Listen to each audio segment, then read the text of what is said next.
இன்னைக்கு சப்ளிமெண்ட்ரியில் ஒரு காலவே புலவரோட பாட்டு பார்ப்போம். இப்போ உயர்வு நெகிழ்ச்சி அணி. இது உயர்வு நெகிழ்ச்சி அணின்னா ரொம்ப அதிகப்படுத்தி சொல்றது. அதாவது நமக்கு தெரியும் சூரியன் மேற்கே உதித்தான் அப்படின்னு சொல்லுவார் சில இடத்துல. அதாவது நடக்காத ஒரு விஷயம் நடந்துட்டா சூரியன் மேற்கே உதித்தான் சொல்லுவார். சூரியன் மேற்கே உதிக்குமா? உதிக்காது. அதுதான் அள்ளி பகலில் மழை, அள்ளி பகலிலே மகர்ந்ததுன்னு வரும்.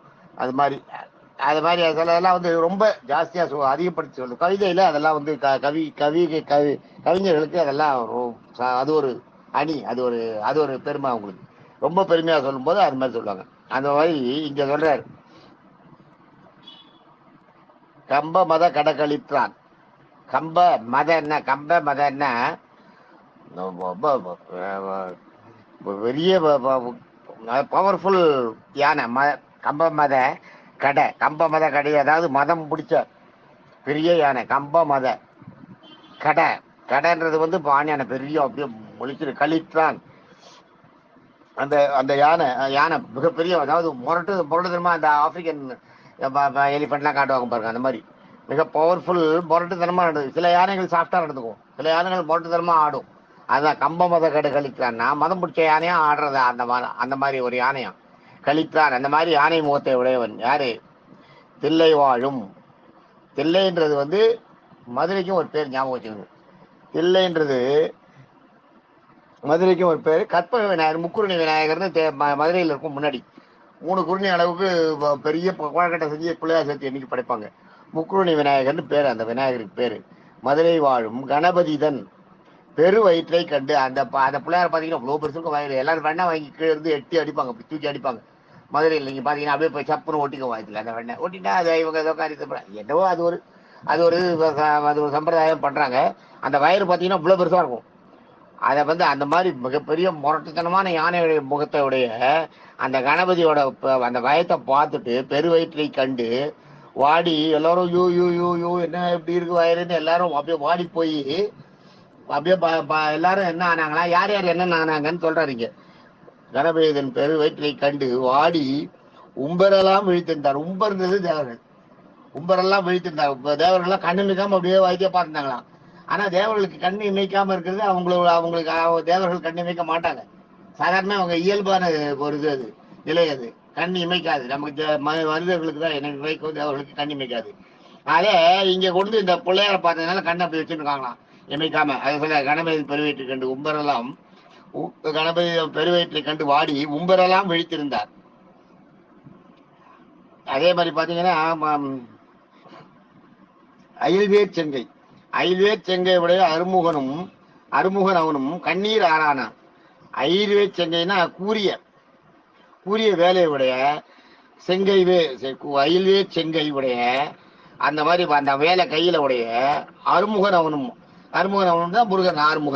ஆறுமுகன் அவனும் கண்ணீர் ஆறானாலாம். இதை பார்த்தா கையில இவரோட சொல்லுக்கு அர்த்தம் என்னன்னா, கையில வேலை வச்சுட்டு முருகனும் கண்ணில் 6 மாதிரி தண்ணி போடலாம். அந்த வயத்தை பார்த்துட்டு, அண்ணாவோட வயத்தை பார்த்துட்டு கண்ணில் தண்ணி 6ஆ ஓடுறதுன்ற மாதிரி இருக்கும். ஆனா இதுக்கான அர்த்தம் என்னன்னா, அயில்வேர் வேலையுடைய செம்மையான கைகளில் உடைய ஆறுமுகன் அவனும் கண் ஈறு ஆறானான். கண்கள் ஈராறு 12 கண்ணு. 6 முகத்துக்கு 12 கண்ணு. 12 கண்ணு அது மாதிரி ஆயிட்டோம் அது. ஆனா இவருக்கு இயல்பாவே ஆறுமுகத்துக்கு 6 முகமும் 12 கண்ணும் உண்டு. ஆனா இதுல இந்த பிள்ளையோட வயத்தை பார்த்து தான் அது மாதிரி ஆயிட்டாரு. இந்த மாதிரி கண்ணு அப்படியே 6ஆ ஓடுறதுன்ற மாதிரி. ஆனா அருமுகனோட உருவத்தை சொல்றாரு அந்த இடத்துல. அதான் உயர்வு நெகிழ்ச்சி அணின்றது. கண்ணு நம்மளுக்கு கண்ணில் அப்படியே தண்ணி 6ஆ ஓடுறதுன்ற மாதிரி நம்ம சொல்ற மாதிரி இருக்குது. ஆனா கண்ணீர் 6ஆன்றது 12 முருகனுக்கு 12 கண்கள் இருக்கிறத சொல்றாரு இந்த இடத்துல. பம்பு சுடர் கண்ணனும் அதுதான் பம்புன்னா நெருப்பு. பம்பு சுடர் கண்ணனுமோ நஞ்சுண்டான். பம்பு சுடர் கண்ணா இப்ப நெருப்பு இருக்கிற சுடர் கண்ணு, நெற்றிக்கண். பம்பு சுடர் கண்ணனுமோ, கண்ணன்னா பம்பு சுடர் கண்ணன்றது இந்த இடத்துல கிருஷ்ணன் கிடையாது, பரமசிவனை குறிக்கிறது. பம்பு சுடர் கண்ணனா நெற்றிக்கண்ணை உடைய, நெருப்பை உமிழும் நெற்றிக்கண்ணை உடைய அந்த பரமசிவனும் இந்த மாதிரி இந்த வயிறு இப்படி இருக்கன்றதை பார்த்துட்டு பொறுக்க முடியாத நஞ்சு விட்டாரான், விஷத்தை அள்ளி சாப்பிட்டாரான்.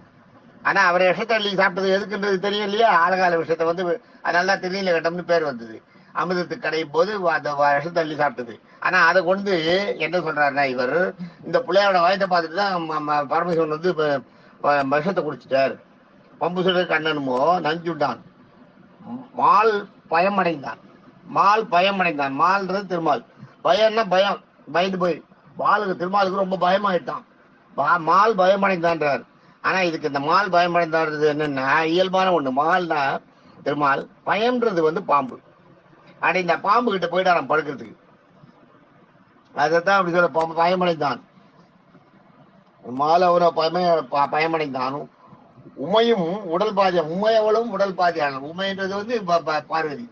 பார்வதி என்னன்னா உடல் பாதியானால்னா அப்படியே பாதி உடம்பா இழைச்சி போயிட்டாருன்னு இதுல தோணும் நம்மளுக்கு.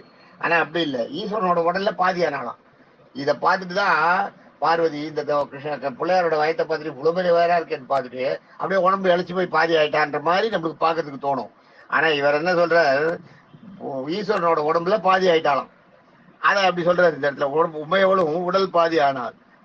அம்புவியை, அம்புவியைன்றது வந்து படைத்திடுவது அவமதி. அம்புவின்றது பூமி, படைத்திடுவது. இந்த பூமியை எதுக்கு, இந்த பூமியை இந்த இவ்வளவு பெரிய வயத்தை இந்த பிள்ளையார பார்த்து இதுக்கு மேல நம்ம இந்த பூமியில ஏதாவது படைக்கணுமா என்ன அப்படின்றது. அம்புவியை படைத்திடுவதும், அம்புவியை படைத்திடுவது அவமதே என்று அயனும் அன்னம் தான். ஆமா, அம்புவியை படைத்திடுவது அவமதே. இனிமே இந்த பூமியில ஒரு படைப்பு தொழில் நம்ம செய்யறது வந்து ரொம்ப அவமானம் அப்படின்னு அயனும். அம்புவியை படைத்திடுவது அவமதே என்று அயனும் அன்னம் இறங்காமல் உறங்கின்றானே. அன்னம்னா சாப்பாடு இறங்காம அப்படியே தவிச்சு போய் அப்படியே சுத்திட்டு இருக்காருன்ற மாதிரி இதுல இருக்க. அன்னம் இறங்காமல் அலைகின்றானே. சாப்பாடே உடம்புல போல அந்த பிள்ளையோட வயத்தை பார்த்துட்டு இவர் சொல்றத பார்த்தா அன்னமே இறங்கலையாம். இந்த வயிறு இவ்வளவு பெரிய வயிறை பார்த்துட்டு அப்படியே பிரம்மா வந்து தவிச்சு சுத்திட்டு இருக்கான். ஆனா இதனோட இயல்பான மீனிங் என்னன்னா, அம்புவியை படைத்திடுவது, இந்த பூமியை படைப்பது அவமதேன்னா நம்முடைய தொழிலே அப்படி என்று அயனும் அன்னம் இறங்காமல் உறங்குகின்றான். அன்னம் இறங்காமல் அடங்கியிருந்தானே. அன்னம்னா அன்ன பறவை, பிரம்மாவோட வாகனம் அன்னப்பறவை. அதை விட்டு இறங்காம சுத்தி சுத்தி அவரோட தொழிலை செஞ்சுட்டு இருக்காராம். அது இயல்பான ஒண்ணு அவர் செய்யறது.